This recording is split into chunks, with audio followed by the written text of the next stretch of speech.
Hello friends, welcome in smart education academy. Friends, optional geography में हम लोग आज जनसांख्यिकी विशेषताएं या डेमोग्राफिक एट्रीब्यूट्स के बारे में बात करेंगे। तो देखिए, ये जो डेमोग्राफिक एट्रीब्यूट्स का टॉपिक है, ये पहली बात तो हमारे यूपीएससी के सिलेबस में दिया हुआ है।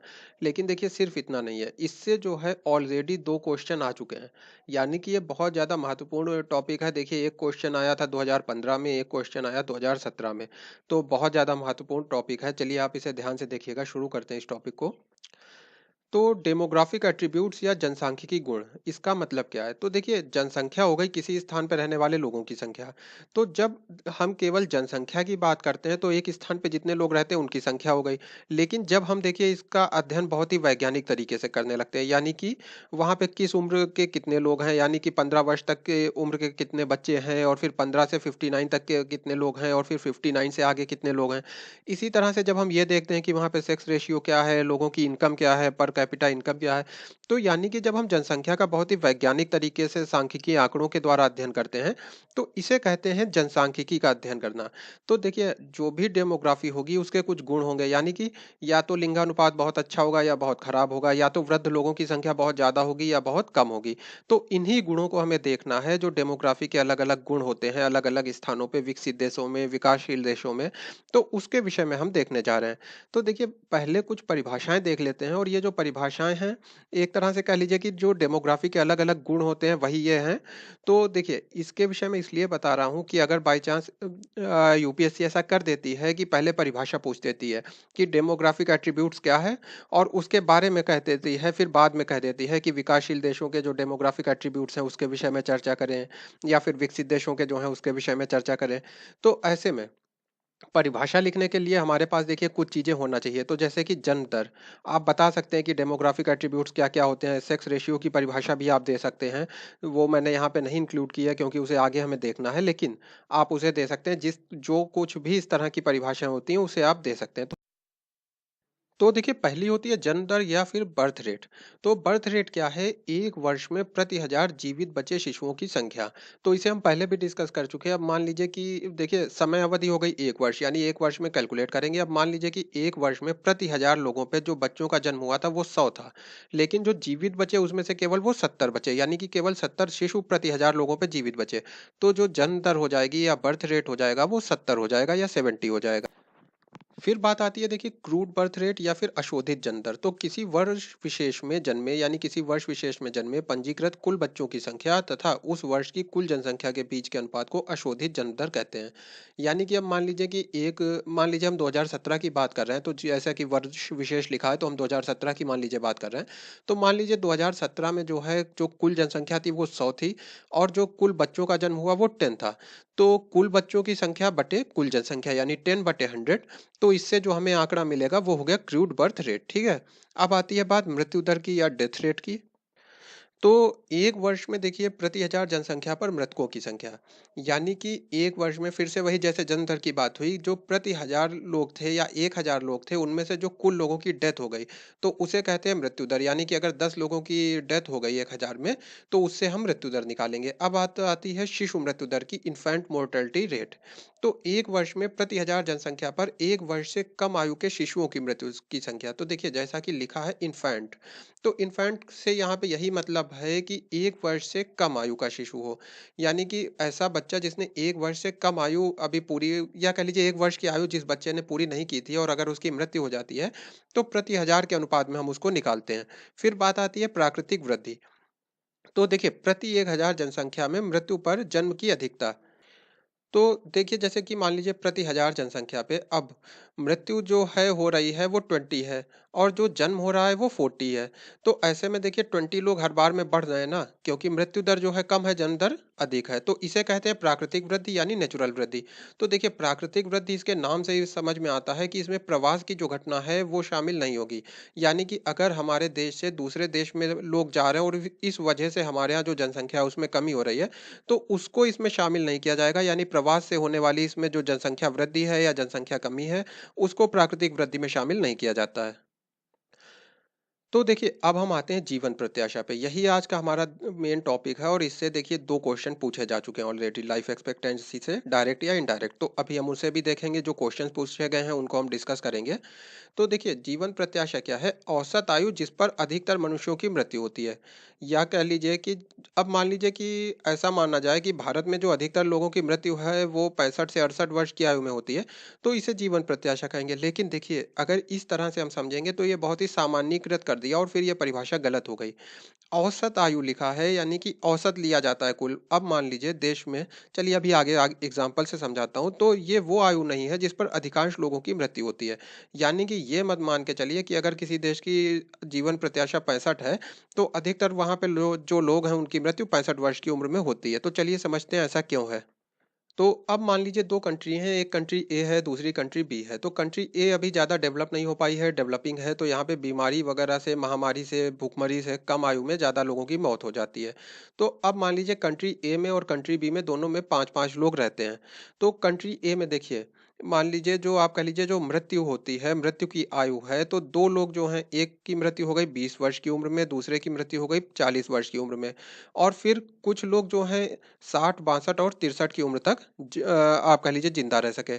यानी कि एक व्यक्ति की मृत्यु हुई है 20 वर्ष में, दूसरे की 40 में, तीसरे की 60 वर्ष में, चौथे की 62 और पांचवें की 63 वर्ष में। तो अब हम जीवन प्रत्याशा निकालने के लिए देखिए क्या करेंगे, इन सभी की जो कुल आयु है, यानी ये लोग जितना जीवित रहे जितने लंबे समय तक, तो उसको जोड़ देंगे। तो जब हमने इस सबको जोड़ा तो आया 245, और क्योंकि 5 लोग हैं और हमें औसत निकालना है तो हम 5 से इसे डिवाइड कर देंगे। तो आंसर आया 49। यानी कि कंट्री ए की देखिए जीवन प्रत्याशा क्या है, 49 है। ठीक है। अब बात करते हैं कंट्री बी की। अब मान लीजिए कि यहाँ पे ये जो बीमारियों वगैरह की जो समस्या है ये सब नहीं है, ये थोड़ा डेवलप नेशन है। तो यहाँ पे देखिए एक व्यक्ति जिया 50 साल तक, दूसरा जिया 55 साल तक, तीसरा जिया 60 साल तक, चौथा 65 और पांचवा 60। तो इनका भी हमने ऐड किया और 5 से डिवाइड किया तो मिला 58। तो देखिए, अब यहाँ पे जो व्यक्ति अधिकतम जिया वो जिया 65 और यहाँ पर 63 तक जिया था। यानी कि कंट्री बी में जो आप कह लीजिए कि औसत रूप से जो ज्यादा जीता है व्यक्ति, वो केवल 2 वर्ष का अंतर है। कंट्री ए में जो अधिकतम जीता है वो 63 साल तक और कंट्री बी में 65 साल तक। लेकिन जीवन प्रत्याशा में बहुत ज़्यादा अंतर दिखाई दे रहा है। तो इसका मतलब ये है, क्योंकि जो हम टोटल जोड़ते हैं और टोटल में इस देश में जो मृत्यु दर है वो अधिक है और यहाँ की जो मृत्यु दर है वो कम है। यानी कि कम आयु में यहाँ पे कम लोगों की मृत्यु होती है, जबकि इसमें कम आयु में ज़्यादा लोगों की मृत्यु हो जाती है कंट्री ए में। तो इसलिए हमें जीवन प्रत्याशा का ऐसा पैटर्न दिखाई दे रहा है। इसलिए डायरेक्टली ये मान लेना कि जो जीवन प्रत्याशा है वो ये बताती है कि किसी देश में लोग कितनी उम्र तक जीवित रहते हैं, तो वो बात सही नहीं होगी। तो देखिए, जनसांख्यिकी संक्रमण जो सिद्धांत हमने पढ़ा था उसी के हिसाब से जो आप कह लीजिए बर्थ रेट है, डेथ रेट है, उसको हम अंदाजा लगा सकते हैं। यानी कि जो डेवलप्ड नेशन है वहाँ पे बर्थ रेट भी कम होगा और डेथ रेट भी कम होगा, और जो डेवलपिंग नेशन है वहाँ पे बर्थ रेट थोड़ा सा ज़्यादा होगा, डेथ रेट कम होगा, और जो अभी बहुत ज़्यादा पिछड़े हुए हैं वहाँ पे बर्थ रेट भी ज़्यादा होगा और डेथ रेट भी ज़्यादा होगा। तो जनसांख्यिकी संक्रमण सिद्धांत में इसे हम डिस्कस कर चुके हैं। तो अगर आपको कभी लिखने को आ जाए तो आप उसी से अंदाजा लगा के लिख सकते हैं। अगर आपको डेटा नहीं भी याद है तो भी आप जनसांख्यिकी संक्रमण सिद्धांत से अंदाजा लगा सकते हैं कौन से पिछड़े देश हैं, कौन से आगे बढ़ चुके देश हैं और कौन से अभी विकासशील देश हैं, और उस हिसाब से अपने आंसर को लिख सकते हैं। तो अब देखिए, पहले क्वेश्चन डिस्कस करते हैं और इन क्वेश्चंस को डिस्कस करने के बाद हम अपने जो है आंसर की तरफ बढ़ेंगे, या कह लीजिए कि फिर इस टॉपिक को कंप्लीट करने की तरफ बढ़ेंगे। तो देखिए, पहला जो क्वेश्चन आया 2016 में, मैंने 15 कह दिया था, 16 में। तो विश्व में जीवन प्रत्याशा के प्रादेशिक प्रतिरूप का वर्णन करें और बढ़ती जीवन प्रत्याशा के कारण विकासशील देशों के सम्मुख चुनौतियों को उजागर करें। तो देखिए, जीवन प्रत्याशा के प्रादेशिक प्रतिरूप का वर्णन करें विश्व में, यानी अलग अलग जो देश हैं उनमें किस तरह से जीवन प्रत्याशा का प्रतिरूप है, क्या वहाँ पे पैटर्न है जीवन प्रत्याशा का। तो देखिए, जो विकसित देश हैं वहाँ पे जीवन प्रत्याशा ज़्यादा होगी, और जो विकासशील देश हैं वहाँ पे जीवन प्रत्याशा कम होगी। लेकिन इसके कारण अलग अलग होंगे। यानी कि देखिए, जो विकासशील देश हैं, ऐसा नहीं है कि वहाँ पे बहुत कम आयु तक लोग जीते हैं, लेकिन बात यह है कि वहाँ पे इन्फेंट मोर्टेलिटी रेट वगैरह ज़्यादा होता है, यानी कि मृत्यु दर ज़्यादा होती है। कम आयु में ज़्यादा लोगों की मृत्यु हो जाती है, इसलिए जो विकासशील देश हैं वहाँ पे जीवन प्रत्याशा लो दिखती है। जबकि जो विकसित देश हैं वहाँ पे इन चीज़ों पे कंट्रोल पाया जा चुका है, इन्फेंट मोर्टेलिटी रेट है और इस तरह की जो भी मृत्यु दर है, तो उस पे कंट्रोल पाया जा चुका है। अब अलग अलग बीमारियों पे काफ़ी हद तक कंट्रोल हो गया। तो ऐसे में जो विकसित देश है वहाँ की जीवन प्रत्याशा में बहुत उच्च दिखाई देती है। तो देखिए, ये जो क्वेश्चन है इसका आंसर अभी हम देखेंगे और इसमें जो मेन पॉइंट है वो ये है कि बढ़ती जीवन प्रत्याशा के कारण जो विकासशील देश हैं, उनके सामने जो चुनौतियाँ आ रही हैं, यानी विकासशील देश जैसे भारत है, चीन है, ब्राज़ील है, तो इनके सामने किस तरह की चुनौतियाँ आ रही हैं, इसको उजागर करना है। ये 20 मार्क्स का क्वेश्चन आया था। फिर देखिए दूसरा क्वेश्चन आया पश्चिमी यूरोपीय देशों एवं जापान के बीच यथेष्ट जनसांख्यिकी समानताएं हैं, व्याख्या करें। यानी कि जो जापान के डेमोग्राफिक गुण हैं वही गुण काफी कुछ यूरोपीय देशों के हैं, तो इसकी चर्चा करना। अब देखिए डायरेक्टली तो ये ऐसा लग रहा है कि सारे जनसांख्यिकी जो गुण है उसकी चर्चा करना होगा, लेकिन नहीं। देखिए जापान की भी जो सबसे बड़ी प्रॉब्लम है वो ओल्ड एज लोग हो रहे हैं, इसकी प्रॉब्लम है, यानी उनकी वर्किंग फोर्स तेजी से कम हो रही है। और वही यूरोपीय देशों की प्रॉब्लम है कि वहाँ पे जो वर्किंग फोर्स है या कह लीजिए जो युवा आबादी है उसमें तेजी से कमी आ रही है।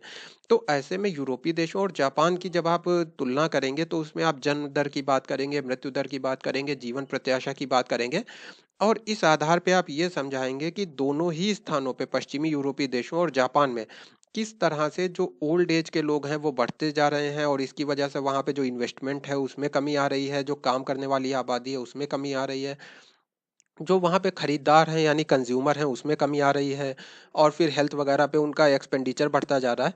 तो चलिए अभी हम इसे बहुत डिटेल में देखने वाले हैं। चलिए आगे बढ़ते हैं। तो क्वेश्चन मैंने आपको यहाँ पे बता दिए क्या आए हुए हैं। तो देखिए जो जन्म दर है, जो मृत्यु दर है और जो प्रवास है, इसके अलग अलग जो पैटर्न होते हैं इसकी वजह से कहीं कहीं पे तो ओल्ड पॉपुलेशन ज़्यादा होती है और कहीं कहीं पे जो यंग वर्क फोर्स है वो ज़्यादा होती है, यानी कार्यकारी जो जनसंख्या है वो ज़्यादा होती है। तो देखिए जहाँ पे जन्म दर बहुत ज़्यादा है, ठीक है, मृत्यु दर कम हो रही है लेकिन जन्म दर बहुत ज़्यादा है, तो ऐसे में वहाँ पे जो वर्क फोर्स है यानी काम करने वाली जनसंख्या है, युवा जनसंख्या है वो ज़्यादा होगी क्योंकि जन्म दर ज़्यादा है। और जहाँ पे जन्म दर बहुत कम हो गई है वहाँ पे देखिए जो ओल्ड एज के लोग हैं वो बढ़ जाएंगे क्योंकि मृत्यु दर उनकी ऑलरेडी जो है कम हो चुकी है, तो वहाँ पे अब लोग देर से मरते हैं, लंबे समय तक जीवित रहते हैं। और जन्म दर कम हो रही है यानी कि जो नए आप कह लीजिए जो नई पीढ़ी है वो कम आ रही है। तो ऐसे में क्या होगा, वहाँ पे ओल्ड एज के लोग ज़्यादा हो जाएंगे। और कहीं पे अगर जो मृत्यु दर है वो जन्म दर से काफ़ी ज़्यादा है, तो ऐसे में वहाँ पे जो सबसे ज़्यादा आबादी होगी वो वृद्धों की आबादी होगी। फिर देखिए कार्यकारी जनसंख्या, तो ये भी मैंने आपको बता दिया कि जब जन्म दर बहुत ज़्यादा होगी, भले ही मृत्यु दर भी ज़्यादा हो, लेकिन अगर जन्म दर बहुत ज़्यादा है तो वहाँ पे कार्यकारी जनसंख्या की कमी नहीं होगी। और अगर मृत्यु दर कमी है तो वहाँ पे फिर देखिए अगर जन्म दर ज़्यादा है और मृत्यु दर में कमी आई है तो वहाँ पे ओल्ड एज पॉपुलेशन भी होगी और साथ में जो जन्म दर ज़्यादा है इसलिए ये वहाँ पे काम करने वाली जनसंख्या भी होगी। तो चलिए अब देखिए आश्रित जनसंख्या की बात करते हैं। यही हमारा आज का टॉपिक है कि जो आश्रित जनसंख्या होती है, यानी कि मेन मैं ये कहूँगा कि आश्रित जनसंख्या में वैसे बच्चे भी आते हैं, लेकिन हम जो बात करने जा रहे हैं वो मेन है जो वृद्ध पॉपुलेशन है, यानी कि जिनकी आयु लगभग 59 साल 59 ईयर से ज़्यादा हो चुकी है। तो देखिए आश्रित जनसंख्या का जो मुख्य रीज़न है वो यही है कि जीवन प्रत्याशा में वृद्धि हो रही है धीरे धीरे धीरे विश्व में। आपने देखा ना, क्वेश्चन पूछ रहा था कि जो जीवन प्रत्याशा है उसका पैटर्न बताइए विश्व के अलग अलग स्थानों पे।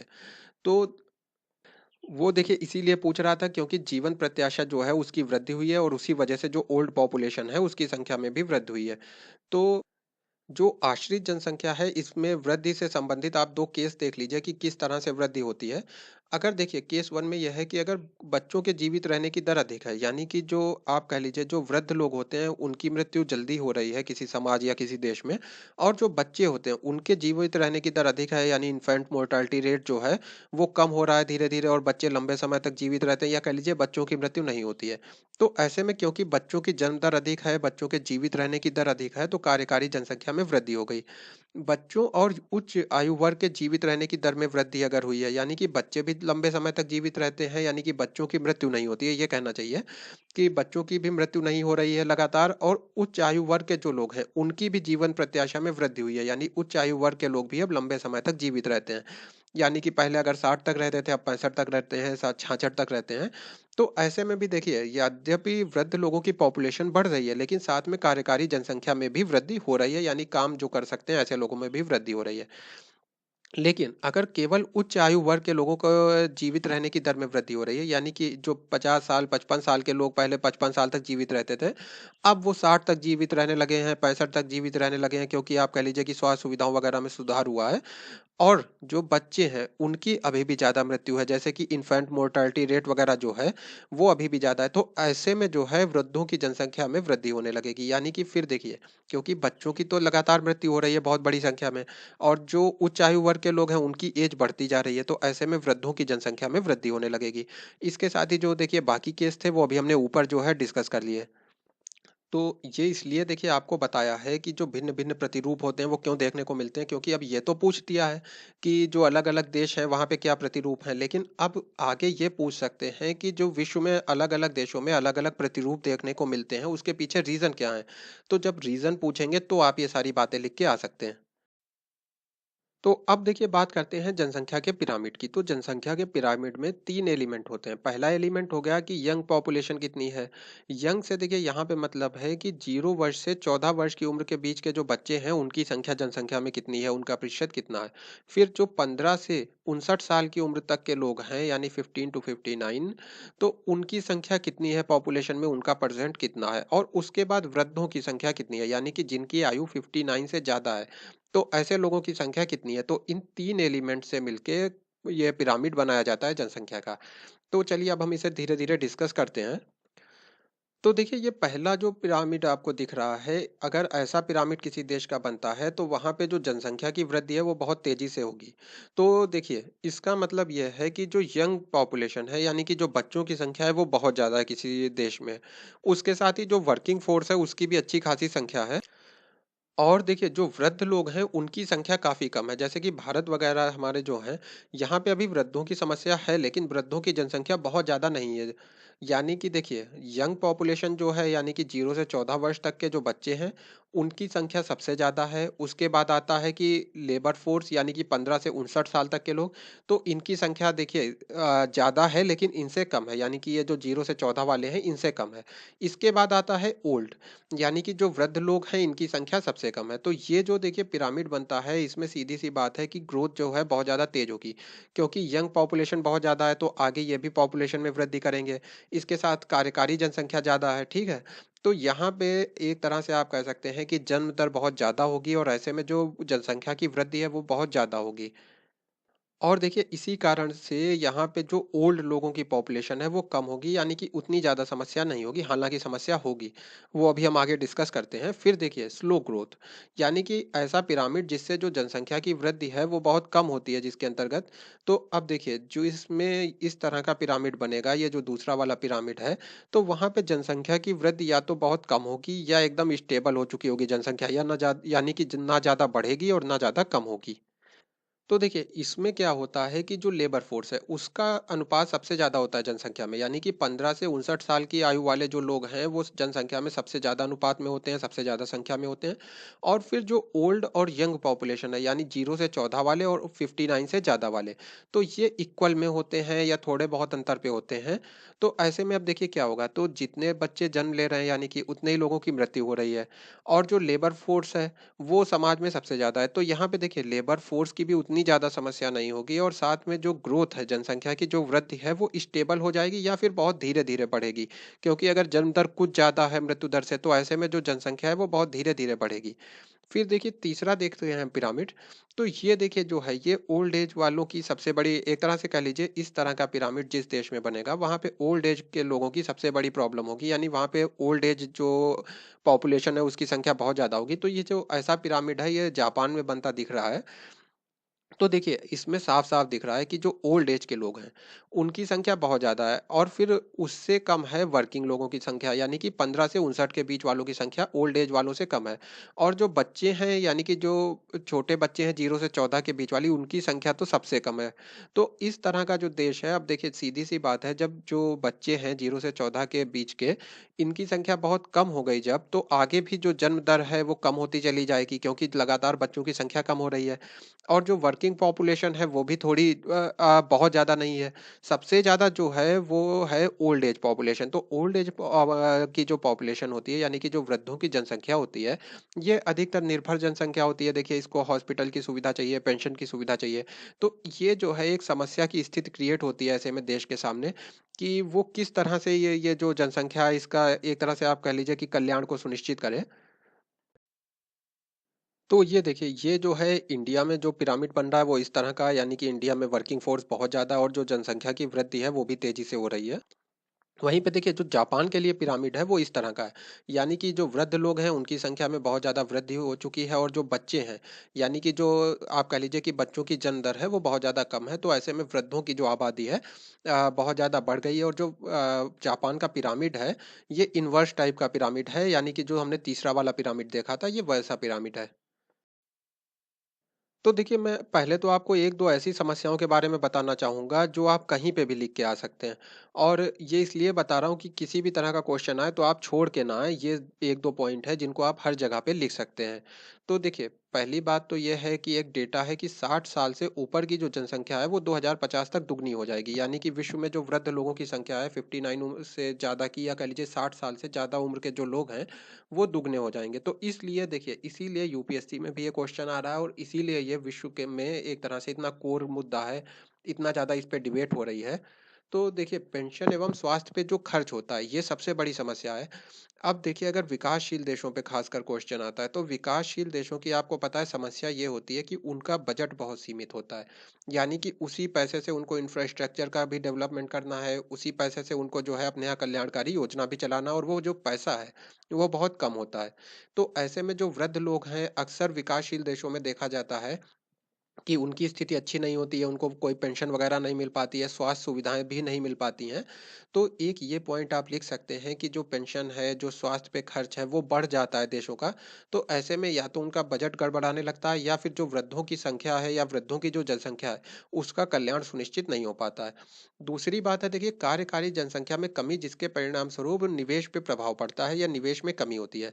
तो देखिए, क्या होता है, अब मान लीजिए कि हमारे देश में जो काम करने वाले लोग हैं, तो अगर उनकी संख्या लगातार कम होती जाएगी, तो फिर अगर कोई इंडस्ट्रियलिस्ट अपनी इंडस्ट्री लगाता है, अपना उद्योग लगाता है, तो उसमें काम कौन करेगा? तो ऐसे में वो इंडस्ट्रियलिस्ट सोचेगा कि ऐसा करता हूँ कि उस देश में जाके इंडस्ट्री लगाता हूँ, जहाँ पे खूब सारे लोग हैं काम करने वाले।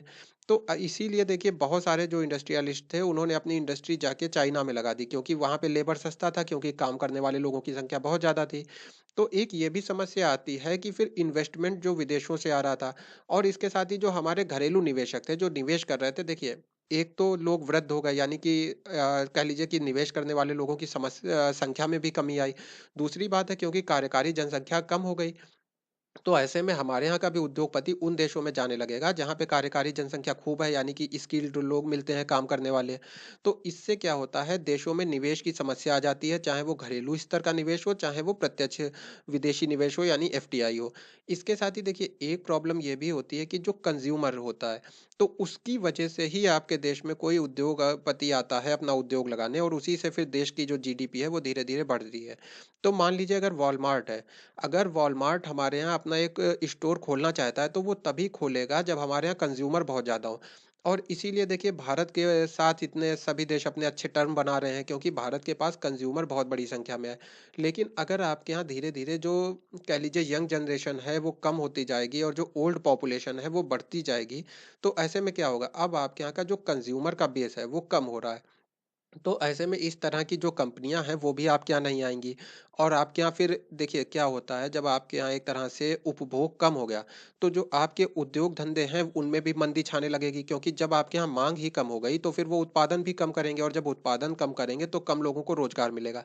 तो इस तरह से कई सारी समस्याएं देखिए आती हैं, जब जनसंख्या वृद्धि में एक तरह से कह लीजिए कि जनसंख्या बहुत तेजी से कम होने लगती है, और जो ओल्ड पॉपुलेशन है वो बहुत तेजी से बढ़ने लगती है। तो देखिए, लाइफ एक्सपेक्टेंसी पे क्वेश्चन आया था ना कि जीवन प्रत्याशा का जो विश्व भर में पैटर्न है, इसके विषय में चर्चा करिए या इसको एक्सप्लेन करिए। तो उसको एक्सप्लेन करने के लिए आपको इस तरह की ये टेबल बहुत हेल्प करेगी, यानी कि आपको ये पता होना चाहिए कि डेवलप्ड जो नेशन है वहाँ पे बर्थ रेट कितनी है, डेथ रेट कितनी है, और लाइफ एक्सपेक्टेंसी कितनी है। और जो डेवलपिंग नेशन है वहाँ पे क्या है बर्थ रेट, क्या है क्रूड डेथ रेट, और क्या है लाइफ एक्सपेक्टेंसी। तो जब आपको ये पता होगा, तो अगर देखिए पैटर्न पूछा गया, तो आप क्या करेंगे, 1-2 डेवलप नेशन के नाम लेके उनका लिख देंगे, 1-2 डेवलपिंग कंट्रीज़ का नाम लिख देंगे, और अगले जो वीडियोज़ हैं उसमें हम लीस्ट डेवलप कंट्रीज़ जो हैं उनके विषय में भी कुछ बातें करेंगे। तो जो 1-2 लीस्ट डेवलप कंट्रीज़ हैं उनका नाम आप लिख देंगे। तो एक तरह से उनका नाम आपने लिख दिया और बता दिया कि लाइफ एक्सपेक्टेंसी कहाँ पे कितनी है, और उसके रीज़न आपने डिफाइन कर दिए। तो रीज़न हम देखिए पीछे देख ही चुके हैं कि कुछ देशों में जो है मृत्यु दर ज़्यादा होती है, इसलिए वहाँ पे लाइफ एक्सपेक्टेंसी जो है कम दिखती है। तो इन सारी चीज़ों को आप डिस्कस कर देंगे, तो एक तरह से आपने जो पैटर्न है उसको डिस्कस कर दिया। फिर बात आती है कि जो उसने जापान वाला क्वेश्चन पूछा था कि जो यूरोप है और जो जापान है, उसमें बहुत ज़्यादा जनसांख्यिकी समानताएँ हैं। तो ये देखिए सबसे ऊपर जापान रखा है, उसके बाद नॉर्वे जो कि यूरोप में है, इसके साथ ही देखिए ब्रिटेन जो कि यूरोप में है, तो इनको रखा है। तो अगर आपको इनके विषय में मालूम है, तो आप आराम से बता देंगे कि जो जापान है, वहाँ पे जो बर्थ रेट है, जो डेथ रेट है, वो बहुत कुछ यूरोप के देशों के पास ही में है। क्योंकि दोनों ही जो हमने देखा है जनसांख्यिकी संक्रमण सिद्धांत उसकी चौथी अवस्था में पहुँच चुके हैं, यूरोप भी और जापान भी। तो इसलिए जो इनकी बर्थ रेट है, जो डेथ रेट है, जो लाइफ एक्सपेक्टेंसी है, ये बराबर है। तो यही उसने कहा था, तो जो जनसांख्यिकी समानता है वो लगभग समान है, तो इस आधार पे आप इस चीज़ को एक्सप्लेन कर देंगे, फिर आप बता पाएँगे कि दोनों में जो ओल्ड पॉपुलेशन है वो तेज़ी से बढ़ रही है, कार्यकारी जनसंख्या कम हो रही है। तो देखिए इसीलिए ये मैंने आपको टेबल दे दी कि इस तरह का कोई भी क्वेश्चन आए तो आप सॉल्व कर ले जाएँ। अब देखिए जो डेवलप्ड नेशन है यानी कि जो विकसित देश हैं, इनके पास आप जानते हैं पैसे की उतनी ज़्यादा कमी नहीं है। तो इसलिए जो इनके यहाँ पे मेन प्रॉब्लम है वो प्रॉब्लम है वर्कफोर्स की, यानी कि इनके पास प्रॉब्लम ये आ रही है कि उद्योगों में काम करने के लिए अब लोगों की कमी हो रही है। तो जब लोगों की कमी होगी तो फिर वही सारी साइकिल दौड़ेगी जो अभी हमने पीछे बात की थी कि निवेश नहीं होगा और ये सारी बातें। और जो डेवलपिंग नेशन है देखिए, इनमें अभी इतनी बड़ी प्रॉब्लम वर्कफोर्स की नहीं है, हालांकि चाइना वगैरह में प्रॉब्लम दिखने लगी है, लेकिन इतनी ज़्यादा प्रॉब्लम नहीं है। हमारे यहाँ अभी वर्कफोर्स, जैसे भारत की बात करें तो भारत में तो इतना वर्कफोर्स है कि हम रोजगार नहीं दे पा रहे हैं। लेकिन हमारे यहाँ प्रॉब्लम वही है कि हमारा बजट कम है। और बजट कम है इसलिए जो ओल्ड एज के लोग हैं, उनका फ्यूचर हम बहुत अच्छे से, एक तरह से आप कह लीजिए, सुरक्षित नहीं कर पा रहे हैं। उनको जो पेंशन वगैरह की सुविधा मिलना चाहिए वो नहीं मिल पा रही है। और आप जानते हैं कि भारत में अधिकतर लोग जो हैं असंगठित क्षेत्र के हैं। तो जो असंगठित क्षेत्र के हैं तो उनके पास ना कोई बीमा होता है, ना कोई पेंशन होती है। तो ऐसे में जो उनका फ्यूचर है वो बहुत ज़्यादा अंधकार में रहता है। तो डेवलपिंग नेशन की ये समस्याएं हैं, और डेवलप नेशन की समस्याएं मेनली वर्कफोर्स से रिलेटेड है। और बाकी भी ये सारी समस्याएं हैं पेंशन वगैरह वाली, लेकिन मेनली जो है वर्कफोर्स से रिलेटेड है। और देखिए इसीलिए जो विकसित देश हैं, तो वहाँ पे अब 2 चीज़ें की जा रही हैं। एक चीज़ तो जो रिटायरमेंट की एज है, उसे धीरे-धीरे बढ़ाया जा रहा है, यानी कि जो वृद्ध लोग हैं, उन्हें इस तरह के सपोर्ट सिस्टम वगैरह दिए जा रहे हैं कि वो प्रोत्साहित हों लंबी एज तक काम करने के लिए। तो इससे जो वर्कफ़ोर्स है, उसमें वृद्धि हो गई। दूसरी बात ये किया जा रहा है, जो महिलाएँ हैं, उनको भी वर्कफ़ोर्स में शामिल करने की बहुत ज़्यादा तेज़ी से कोशिश हो रही है कि अब महिलाएँ भी जो हैं, वो कार्यकारी जनसंख्या में शामिल हो जाएँ। तो इससे भी जो काम करने वाले लोगों की संख्या है उसमें वृद्धि होगी। और तीसरी चीज़ जो की जा रही है डेवलप्ड नेशन में, यानी कि विकसित देशों में, वो ये है कि ये अब अपनी जन्म दर को धीरे-धीरे फिर से बढ़ाने की कोशिश कर रहे हैं, अपनी जनसंख्या को प्रोत्साहित कर रहे हैं कि आप अपनी जन्म दर को बढ़ाइए, यानी अधिक से अधिक बच्चों को जन्म दीजिए, जिससे कि यहाँ की ये जो वर्कफ़ोर्स की प्रॉब्लम है वो सॉल्व हो सके। वहीं देखिए जो डेवलपिंग नेशन है, जैसे अगर आप भारत की बात करें, तो अब ये अपने यहाँ पे पेंशन योजनाएं वगैरह इन सब पे ज़्यादा ध्यान दे रहे हैं। जैसे कि आप जानते हैं भारत में ही अटल पेंशन योजना वगैरह लॉन्च की गई। तो इसका उद्देश्य यही है, क्योंकि एक समय हमारा भी ऐसा आएगा जब हमारे यहाँ बहुत बड़ी संख्या वृद्ध लोगों की होगी। तो ऐसे में हमें इस तरह की पेंशन योजनाओं की, और आप देख रहे हैं बीमा योजनाएं दी जा रही हैं, तो इन बीमा योजनाओं की बहुत ज़्यादा ज़रूरत पड़ेगी, जिससे हमारे यहाँ के जो वृद्ध लोग हैं उनका फ्यूचर सिक्योर रहे। ऐसा ना हो कि वृद्ध होने के बाद उनकी अनदेखी हो जाए। तो डेवलपिंग नेशन में इस तरह की पॉलिसीज आ रही हैं। तो देखिए, जापान है, यूरोप है, अमेरिका है, यानी कि विकसित देशों पे अगर समस्याओं पे लिखने पे आए इस टॉपिक से रिलेटेड, तो आप एक ही बातों को लिख सकते हैं, इनकी समस्याएं एक जैसी हैं लगभग। तो जो जापान है, यहाँ पे 33% जनसंख्या की आयु जो है वो 60 वर्ष से ऊपर है।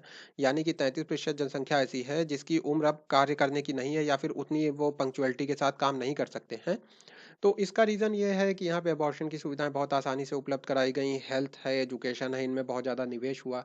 तो इसको हम पहले ही डिस्कस कर चुके हैं कि जब इन चीज़ों में निवेश होता है तो अपने आप लोगों में अवेयरनेस आती है और जनसंख्या कम होने लगती है। तो इसीलिए जापान का जो पिरामिड है वो अब इन्वर्टेड है। तो जापान में देखिए प्रादेशिक असमानता की समस्या है। कुछ स्थानों पे बहुत ज़्यादा लोग रहते हैं जहाँ पे उद्योग धंधे हैं, वहाँ से बाहर के लोग भी आके रहने लगते हैं। तो प्रादेशिक असमानता है।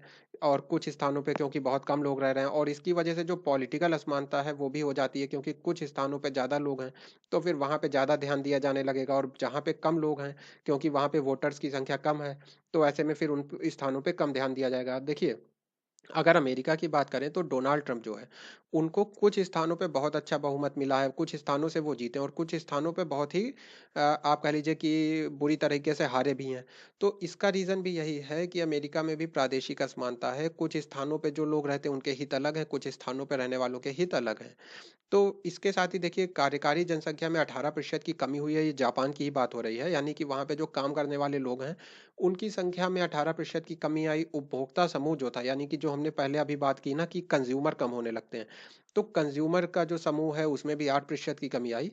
इसी तरह से देखिए यूरोप में जो है 25% जनसंख्या 60 वर्ष से ऊपर है, यानी कि जापान में 33% है और यूरोप में 25% है।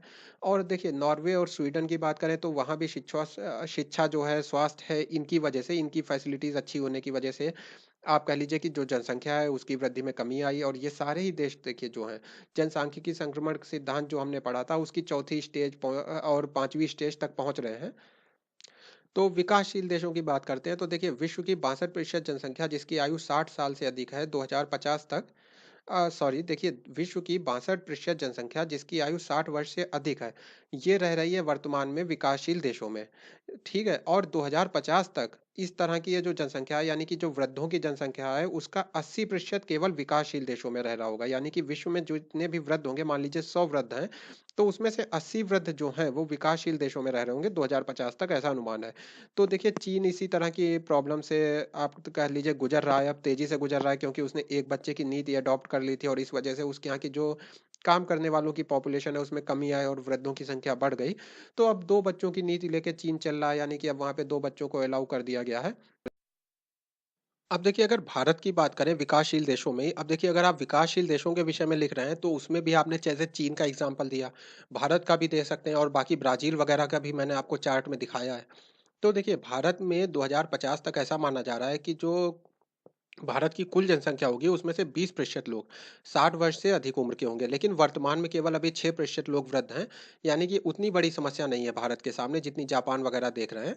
तो देखिए भारत की लेकिन समस्या ये है कि भारत के जो वृद्ध लोग हैं उनमें से 80% लोग गाँव में रहते हैं, यानी कि 80% जो वृद्ध आबादी है वो ग्रामीण है।